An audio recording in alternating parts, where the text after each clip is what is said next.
به نام خالق هستی، چه کسی پول مرا برداشت. فصل 9، بخش دوم.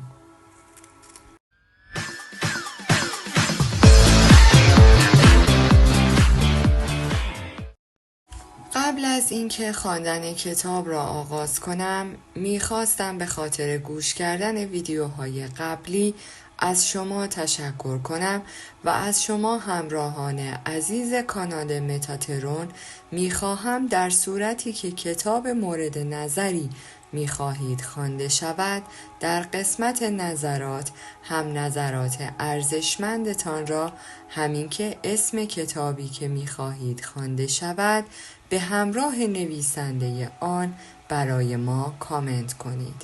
در صورت امکان حتما خوانده می شود.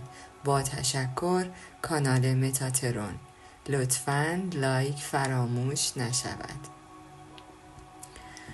امیدوارم تا اینجا توانسته باشم نقشی در اصلاح سبک مالی شما ایفا نموده باشم.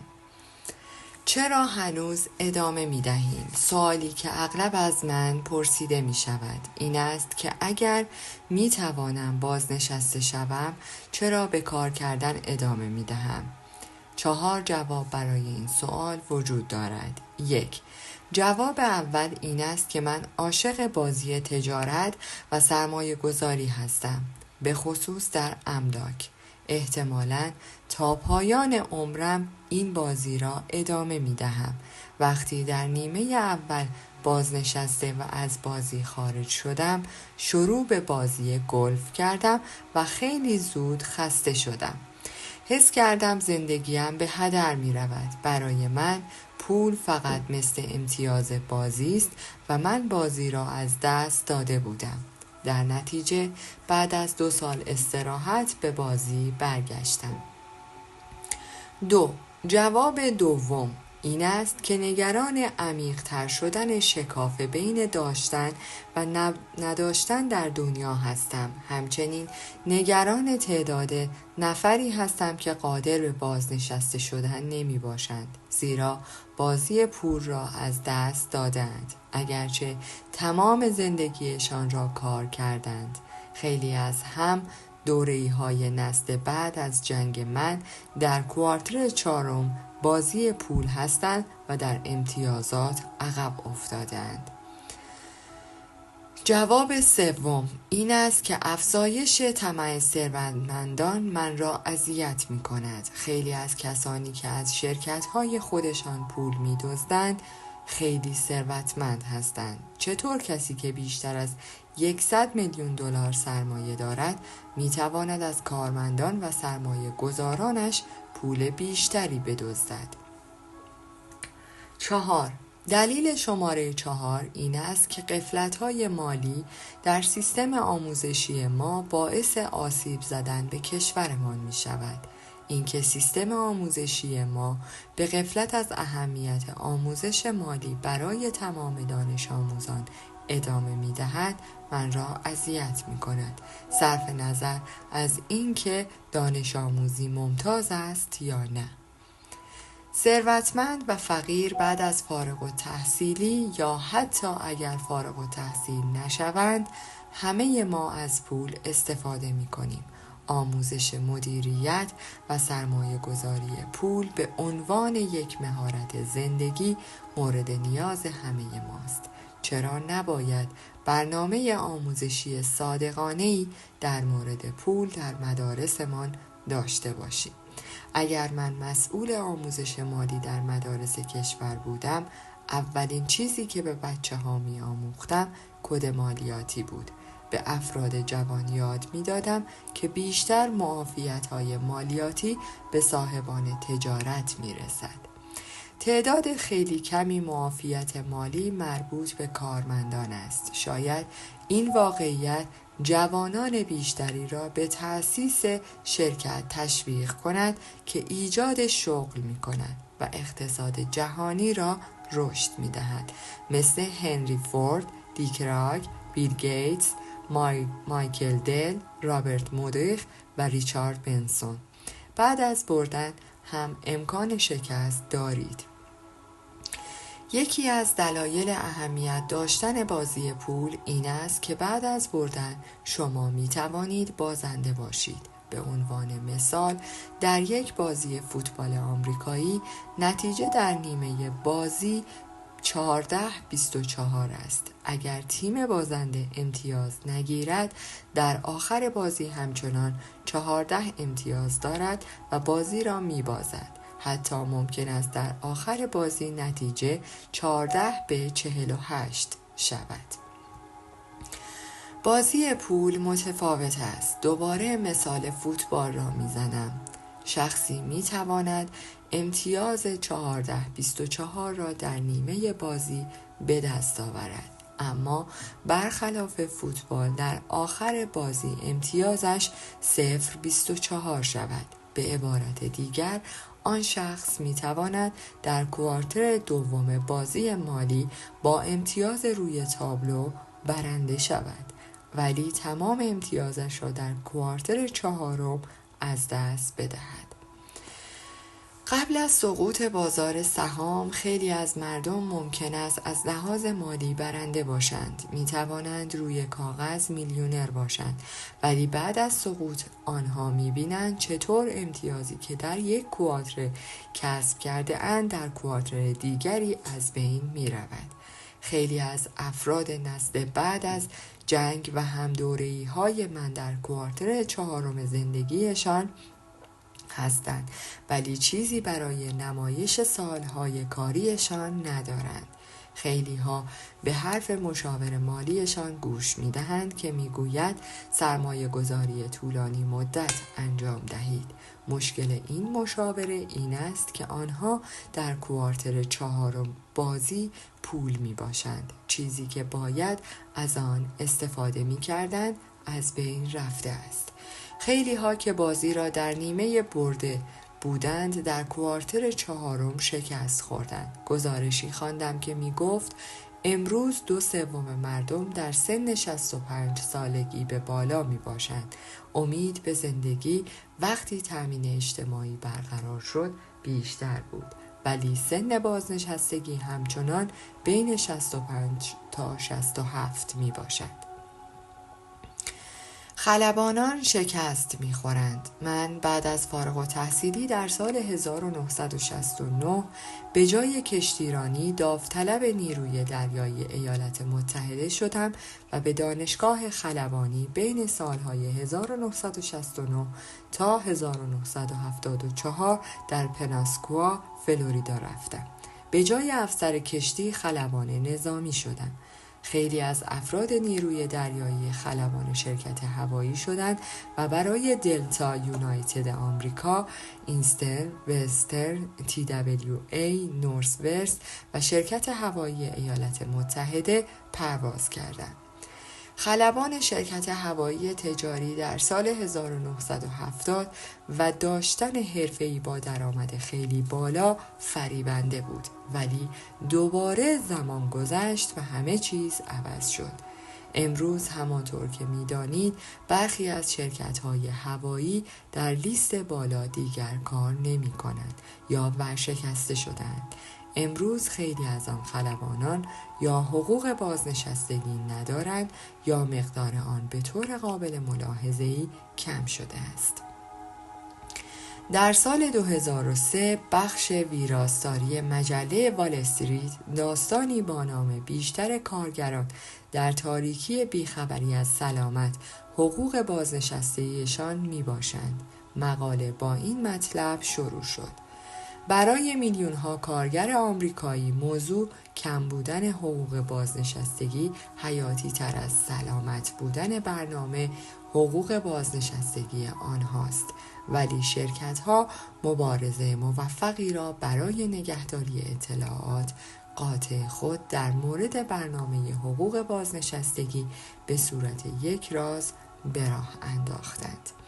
مبارزه با بالا رفتن آگاهی راجع به سرنوشت حقوق بازنشستگی به نتیجه رسید. برخی از کارفرمایان به خصوص صنایع فولاد برنامه‌های قدیمی دهه قبل را از بین بردند. بیشتر شرکت‌های دیگر با تجدید سامان کردن برنامه حقوق بازنشستگی خود مقدار حقوق را کم کردند و کارفرمایان اکنون با افراد داخل کنگره جلساتی می‌گذارند و آنها را مجبور می‌کنند تغییراتی ایجاد کنند تا به شرکت‌ها اجازه دهد مشارکت کمتری در برنامه حقوق بازنشستگی داشته باشند و پول کمتری به بازنشستگان پرداخت کنند. هنوز کارمندان و بازنشستگان راهی ندارند تا بفهمند در حال حاضر برنامه حقوق بازنشستگی آنها از نظر مالی در چه وضعیتی است، زیرا شرکت‌ها تلاش زیاد می‌کردند تا جلوی بروز شدن اطلاعات آنها را بگیرند. نتیجه این است که برای کارمندان خیلی سخت است که بفهمند حقوق بازنشستگی آنها در خطر نباشد. مقاله با شرح اینکه قبلا برای کارمندان اطلاع داشتن از حقوق بازنشستگیشان آسان‌تر بوده است ادامه می‌دهد، ولی در سال 1995 که همه چیز عوض شد، کنگره از شرکت‌ها خواست تا جزئیات بیشتری از سلامت برنامه حقوق بازنشستگی آنها به PBGC اعلام کند. PBGC یک نمایندگی بیمه شبه عمومی است که ظاهراً حقوق بازنشستگی کارگران را ضمانت می‌کند.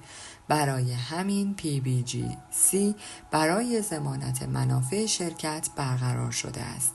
در عوض شرکت‌ها به دلیل تأمین اطلاعات سلامت برنامه حقوق بازنشستگی خود برای دولت خواستند PBGC اطلاعاتی که دریافت می‌کند را برای شهروندان فاش نسازد. به عبارت دیگر بعد از سال 1995 کارمندان دیگر نمی‌توانند از سلامت برنامه حقوق بازنشستگی خود مطلع شوند. شرکت حقوق بازنشستگی خلبانان را برداشت. مقاله همچنین توضیح می‌دهد که چگونه خلبانان شرکت هوایی ایالات متحده حقوق بازنشستگی خود را از دست دادند، چون آنها هیچ اطلاعاتی از سلامتی برنامه حقوق بازنشستگیشان نداشتند.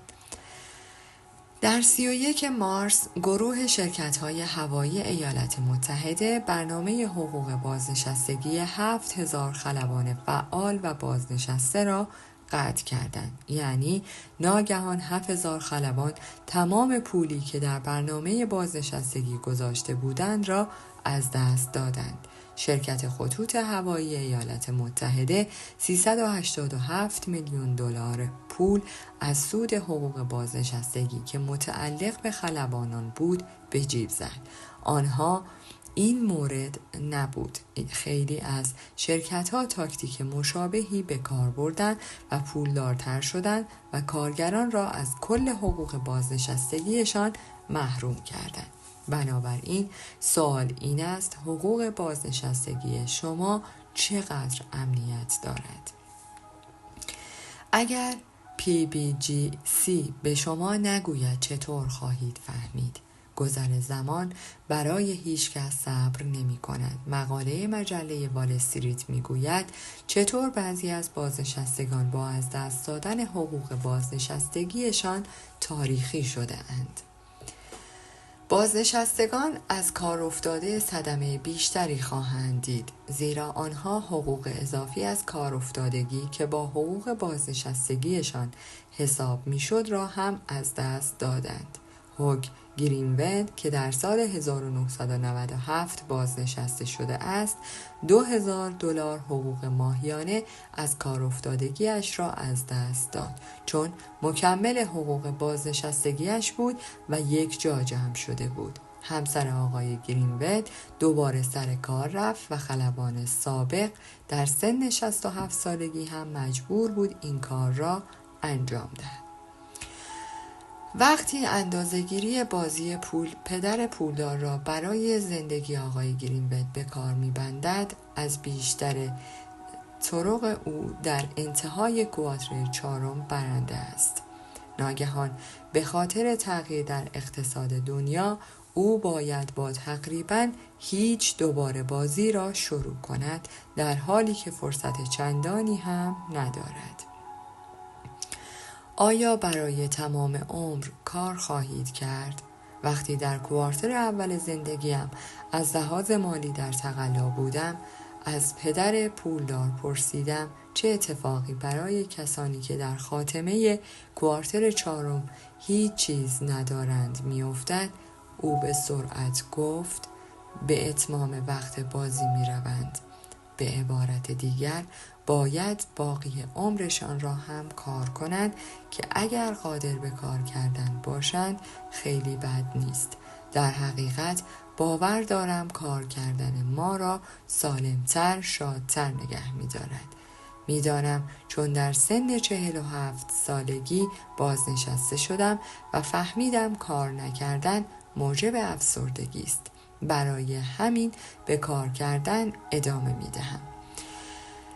اگر چه چیز زیادی برای انجام دادن ندارم. اگر از کاری که می کنید لذت می برید، رفتن به زمان، اتمام وقت بازی خیلی هم بد نیست. یکی از مشکلاتی که خلبانانی تجارتی دارند این است که باید در سن 60 سالگی پرواز کردن را متوقف کنند.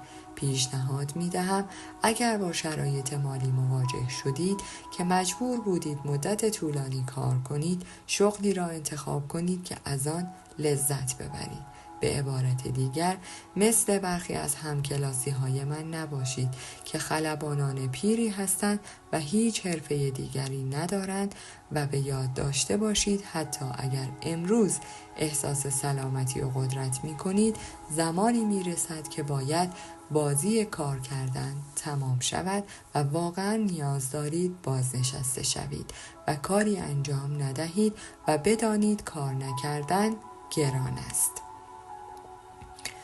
به گذر زمان توجه کنید. همانطور که پدر پولدار گفت همه سرمایه گذاران باید بدانند یک گل کی می شکفد و این شکفتن چقدر طول می کشد.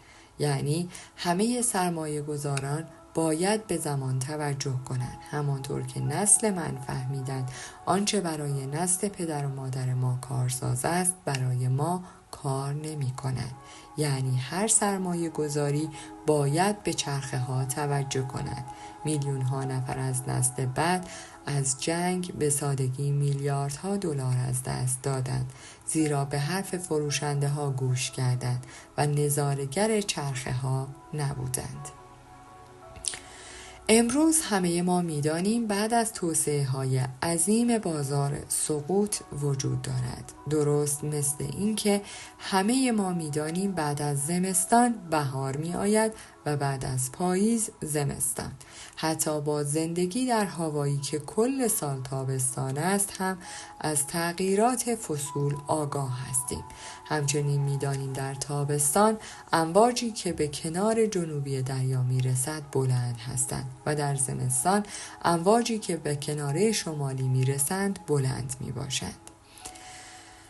وقتی کتاب پیشگویی پدر پولدار برای اولین بار در پاییز 2002 منتشر شد، خیلی از روزنامه‌نگاران مالی به ظاهر زیرک از من پرسیدند چطور میتوانم سقوط بازار سهام را پیشگویی کنم. جواب من این بود زیرا هر سرمایه گذار حرفه‌ای می‌داند تمام بازارها توسعه عظیم و بعد از آن سقوط دارد. پیشگویی سقوط یک بازار سهام مثل پیشگویی آمدن زمستان در ایالت مین است. یا اینکه جواب خیلی ساده بود، اما بیشتر روزنامه‌نگاران مالی می‌خواستند با من بحث کنند و تلاش می‌کردند هر احتمالی از سقوط بازار را انکار کنند. آنها به جای پذیرفتن ساده چرخه طبیعی بازار سعی می‌کردند آنچه از فروشندگان حراجی برنامه ریزی‌هایشان یاد گرفته بودند را تکرار کنند. می‌گفتند تاریخ نشان داده بازار سهام سالانه به طور میانگین 9% رشد می‌کند. صحبت راجع به حراجی برای فریب یک سرمایه گذار خبره بود. یک سرمایه گذار حرفه‌ای می‌داند بازار هم پیشرفت سریع دارد و هم سقوط. جواب استاندارد من به این میانگین ها این است: فقط سرمایه گذاران متوسط بر اساس این میانگین ها سرمایه گذاری می کنند. جواب دیگری که می دهم این است که میانگین سالانه دما در ایالت مین 70 درجه است. به این معنی نیست که در ژانویه فقط زیرپوش بپوشید. جواب دوم برای اغلب آنها دور از ذهن است. کالاها در سال 1996 همانطور که بازار سهام شروع به رشد کرد، من در برخی کالاها مثل طلا، نقره، گاز سرمایه گذاری کردم. یک دوست بانکی دارم، کسی که تصادفاً آیین جدیدی از سهام متقابل و بازار سهام دریافته بود. نگران بود که چرا به جای سهام در کالاهای این چنین سرمایه گذاری کردم. جواب من این بود چون کالاها چرخه 20 ساله دارند. در 1980 آنها برای آخرین بار رشد زیادی کردند. اکنون وقتی به سال 2000 برسیم، زمان خرید آنها تا قیمتشان پایین است فرا می رسد. او تمسخری کرد و به خرید سهام متقابل ادامه داد و سعی می کرد با تمایلات بجنگد و حرف دلال سهامش را مبنی بر خرید سهام سقوط کرده و میانگین قیمت دلار را باور کند. همین که بازار سهام سقوط کرد، قبل از اینکه خرید را متوقف کند و بفهمد بر علیه چرخه تغییرات می جنگد، همه چیزش را از دست داد. من چرخه تمایل 5، 10، 20 را شرح دادم و در نیمه دوم کتاب بیشتر به آن می پردازم. کالاها شامل طلا، نقره، غلات، قهوه، گازوئیل، روغن حرارتی و این چنین موارد سخت هستند. در طی سال دریایی در کشتی من شروع به آموختن رابطه بین چرخه بازار سهام و چرخه بازار کالاها کردم. یکی از چیزهایی که آموختم این بود که وقتی سهام بالاست باید شروع به خروج از بازار کرده و به دنبال بازار بعدی گشت. این سرمایه گذاری توأم با احترام به چرخه گذر زمان است. همانطور که بعداً میگویم، به نظر می آید بازارها وارد چرخه 20 ساله می شوند.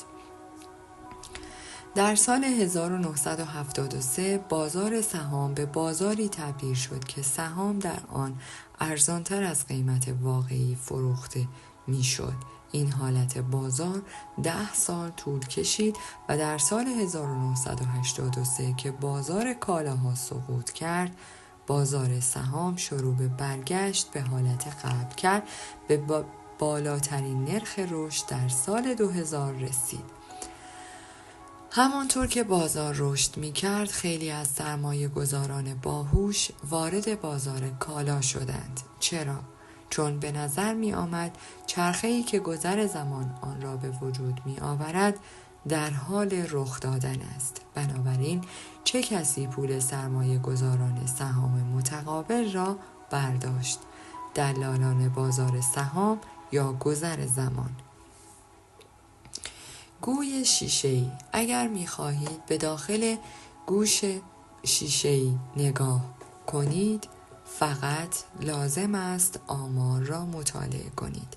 نسل بعد از جنگ شاهد یکی از بزرگترین رشد جمعیت‌ها بودند. در دهه 1970 وقتی آنها دانشگاه را تمام کردند، وارد بازار کار شدند، ازدواج کردند، بچه دار شدند و شروع به خرید خانه کردند. این اتفاق باعث رشد یکباره قیمت خانه شد. در دهه 1990 وقتی وارد 40 سالگی و 50 سالگی شدند، شروع به سرمایه گذاری در بازار سهام کردند که نتیجه آن یکی از بزرگترین انفجارهای تاریخ بازار شد. در سال 2010 وقتی بازنشسته شوند، دوباره این نسل بنیانگذار پیشرفت‌ها و سقوط‌های انواع بازار می‌شود.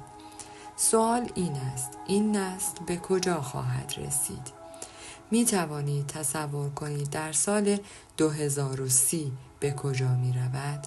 دوباره تمایل 20 ساله را یادآوری می کنم. این بار به خاطر آمار خبر خوب این است که همه ما می توانیم بیشتر زندگی کنیم. احتمالاً 100 سالگی را رد کنیم.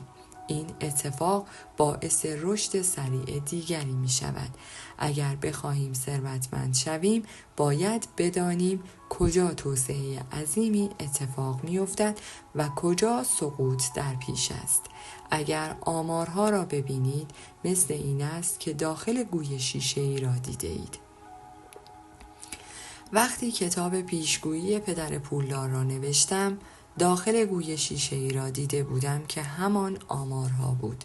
مشکل این بود که نمی‌دانستم مشکل چقدر بد است. نه تنها برنامه حقوق بازنشستگی خیلی از افراد این نسل بود که خالی از پول شده بود، بلکه برنامه حقوق بازنشستگی خیلی از شرکت‌ها و همچنین خزانه فدرال دولت هم خالی از پول بودند. در حقیقت آنها تا خرخره در بدهی قرار داشتند. به گذر زمان احترام بگذارید. یک سرمایه گذار برای تبدیل شدن به سرمایه گذار بزرگ باید به گذر زمان و تأثیر آن روی شرایط مالی شخصی احترام بگذارد. برخی از چرخه ها و تمایلاتی که شخص باید به آنها توجه کند در زیر آمده است. پنجره فرصت ها. به یک برنامه رادیویی گوش می دادم که میزبان دو سرمایه گذار به ظاهر ماهر بود. یکی از متخصصین گفت وارون بافت در سهام کم ارزش سرمایه گذاری می کند. برای همین از مشتریانم می خواهم همین کار را کنند. جواب مشاور مالی دیگر این بود وارون بافت سال پیش در سهام بی ارزش سرمایه گذاری کرد و امسال از آن خارج شد. این مثالی از پنجره فرصت است. در طی رشد سریع بازار سهام، خیلی از سرمایه گذاران از وارون بافت تقلید کردند و سهام خریدند، ولی وارون بافت به محض اینکه میلیون ها نفر سرمایه گذار تازه وارد به سمت بازار سرازیر شدند، از آن خارج شده بود. همانطور که میگویند زمان برای کسی صبر نمی کند. این مثال مصداقی از فرصت هاست. تغییرات زندگی. یکی از دلایلی که بازی 4 کوارتری پولی که پدر پولدار مطرح کرده مهم می باشد این است که زندگی تغییر می کند. دوستان زیادی دارم که تا سن 45 سالگی رشد مالی زیادی داشتند. سپس بحران نیمه زندگی به آنها ضربه زد. برخی شغلشان را تعطیل کردند. سایرین هم باید این کار را می کردند اما تحمل کردند. برخی طلاق گرفتند و همه چیزشان را از دست دادند. یکی از دوستانم ناتوان شد و هیچ بیمه از کار افتادگی نداشت. امروز با کوچکتر شدن شرکت‌ها بیشتر مردم باید در جایی که بازی را تمام می‌کردند دوباره آن را شروع کنند. آموزش مالی اشخاص بیش از پیش اهمیت یافته است چون شرایط سریعتر از گذشته تغییر می‌کند. سالها پیش پدر پولدار مربع گردش نقدی را کشید و از من پرسید در انتهای زندگیت می‌خواهی در کدام ربع باشی؟ بعد از بررسی ربع‌ها جواب دادم واضح است می‌خواهم در ربع آی یعنی سرمایه داران باشم. سپس گفت اگر برنامه داری که زندگیت را در ربع آی تمام کنی چرا از همانجا شروع نمی کنی؟ برای همین وقتی پسر جوانی بودم او شروع به آموختن سرمایه گذاری به من کرد. من را توسط بازی امتیاز انحصاری درس داد. یکی از دلایلی که توانستم اوضاع مالیم را بعد از مصیبت کوارتر اول دوباره بهبود بخشم این بود که مهارت ربع آی را داشتم. در بخش دوم این کتاب برخی از ایده های رسیدن به این مهارت های سرمایه گذاری بدون پول و ریسک زیاد را با شما در میان خواهم گذاشت. از خیلی از سیاستمداران و روزنامه‌نگاران شنیدم به دنبال ایجاد مشاغل بیشتر هستند. به نظر من ما چیزی بیشتر از مشاغل بیشتر می‌خواهیم. ما به آموزش مالی بیشتر نیاز داریم. شغل یک راه حل منطقی برای مشکل طولانی مدت شرایط مالی ماست، به خصوص وقتی کار نمی‌کنیم یا قادر به کار کردن بیشتر نیستیم یا همه چیز را از دست داده ایم و باید از نو و بی هیچ شروع کنیم. یکی از مشکلات بزرگ امروز این است که مدارس ما فقط روی ربع ای کارمندان و ربع اس کارفرمایان تمرکز دارند. آنها باید بیشتر روی ربع‌های ب تاجران و آی سرمایه داران تمرکز کنند. انتظار نداشته باشید هرگاه تاس ریختید ببرید. خیلی از سرمایه گذاران شکست می‌خورند چون یک بار شانسی آوردند. در طی رشد سریع بازار سهام خیلی از سرمایه گذاران تازه وارد خوششانس بودند. مقداری پول کسب کردند، پولشان را از دست دادند، بیشتر سرمایه گذاری کردند و امیدوار بودند باز هم شانس بیاورند. تنها درسی که به سختی گرفتم این بود که کسب درآمد از یک سرمایه گذاری و در یک زمان به این معنی نیست که باز هم اتفاق بیفتد، حتی اگر در سرمایه گذاری مشابهی شرکت کنم. اگر امروز باهوش هستید به این معنی نیست که فردا هم باهوش باشید. در جلسات شرکتم اغلب به اطراف اتاق نگاه می کنم و کارمندانم را می بینم بیشتر آنها 20 یا 30 ساله هستند. نظری که به آنها می دهم این است: اگر امروز برای شغلی ثبت نام می کردم خودم را استخدام نمی کردم. مشکل امروز جامعه سن یا تبعیض نژادی نیست، بلکه تبعیض از لحاظ تکنولوژی است. خودم را استخدام نمی کنم چون از لحاظ تکنولوژی خیلی عقب هستم. خدا را شکر که صاحب شرکت می باشم. رکود دوباره بازار باز می گردد. از لحاظ تاریخی اگر شخصی به سن 75 سالگی برسد یک رکود و 2 بحران اقتصادی را خواهد دید. آخرین رکود اقتصادی در سال 1930 اتفاق افتاد. اگرچه برای 70 سال رکود اقتصادی نداشتیم ولی انتظار یکی را داریم. در دهه 1930 دولت فدرال اعتبار را فشرده تر کرد. حرکتی که خیلی از اقتصاددانان می گفتند رکود را عمیق‌تر می کند.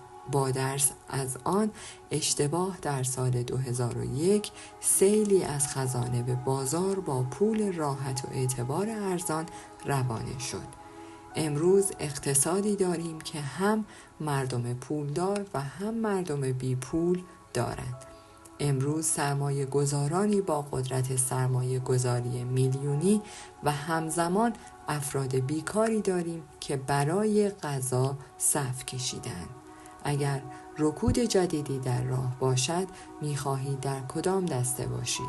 گروه بدون پول یا گروه پولدار؟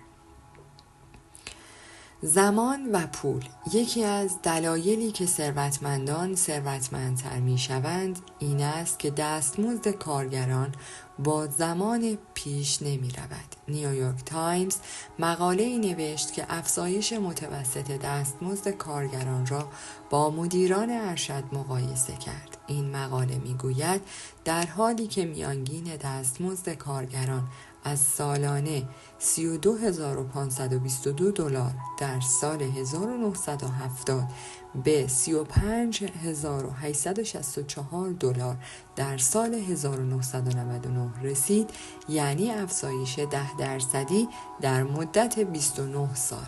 با تورم دلار سال 1998 مطابقت داده شده است.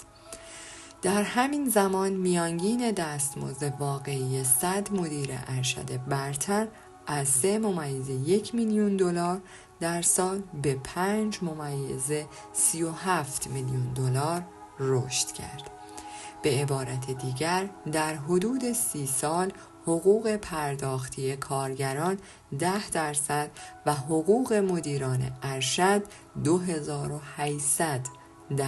افزایش داشته است. این تفاوت خیلی بزرگی در زمان و پول است. زمان رو به جلو است. زمان در حال عبور و تغییر است. غفلت از تغییرات و چرخه‌های زمان یعنی خریدن، نگه داشتن، دعا کردن از لحاظ مالی خیلی خطرناک می باشد. واضح است خیلی از سرمایه گذاران نسل بعد از جنگ هرگز قادر به بازنشستگی نخواهند بود، زیرا گذر زمان را ندیدند. همانطور که پدر پولدار گفت هر سرمایه گذاری باید بداند یک گل کی می شکفد و این شکفتن چقدر طول می کشد. در پایان از شما دوستان عزیزم می خواهم برای حمایت بیشتر ما کانال ما را به دوستان خود معرفی کنید. برای انرژی بیشتر ما رو لایک کنید و برای ادامه پرقدرت‌تر سابسکرایب. تا درودی دیگر، درود و 200 بدرود.